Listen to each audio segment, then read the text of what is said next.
أعوذ بالله من الشيطان الرجيم بسم الله الرحمن الرحيم سورة بقرة دویمه سپاره آیت نمبر 164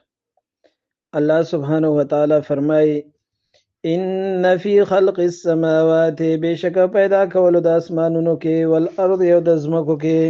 واختلاف الليل او په بدلیدو را بدلیدو د شپې او النهار او ورځو کې زی راځي تله راتلو ته اختلاف الليل ویل کیږي والفلک التي او هغه کشته تجري چې رواني فی البحر په سمندر کې بما ينفع الناس چې فائدت رسیږي خلکو ته وما انزل الله او هغه چې الله وروي من السماء د اسمان من ماء ابو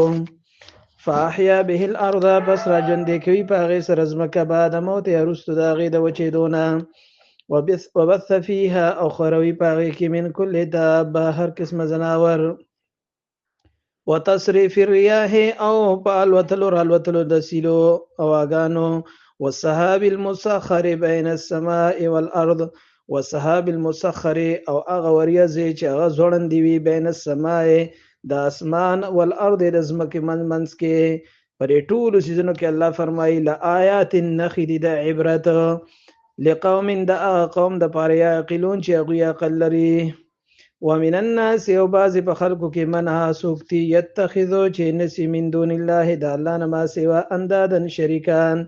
یحبونهم دوی د هغوی سره مینه ساتي که حب الله لکه څرنګه چې د الله سره محبت ساتل کیږي والذین آمنوا او هغه کسان چې ایمان والدي اشد حبا زیات مینه کوونکي دي لله د الله سره ولو يرى الذين ظلموا کاش چې وویني هغه کسان چې ظالمان دي اذ يرون العذاب هر کله چې وویني دوی عذاب لره دوی به ووایي ان القوة لله بشک ټول طاقت د الله لپاره دی جمیعا ټول وان الله بشک الله تعالی شدید العذاب سخت عذاب والا دی استبرأ الذين اتبعوا هر کله چې د بیزاره اعلان به وکړي الذين کسان اتبعوا چې د چا تابعداري شوې وه من الذين د هغه چا نه اتبعوا چا چې تابعداري کړې وه ورأوا العذاب دوی به وویني عذاب لره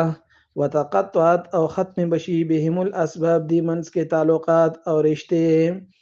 وقال الذين اتبعوا ابويا کسان چې تابعداري کړې وه پیروي کړې وه لو ان لنا کاش چې وي زموږ دپاره کرتن دوباره یو پیره ورتګ دی دنیا ته نو فنتبرأ منهم موږ به هم د بېزاره اعلان کړی د دوی نه کما تبرؤ منا لکه څرنګې چې نن ورځې دوی زموږ نه د بېزاره اعلان کوي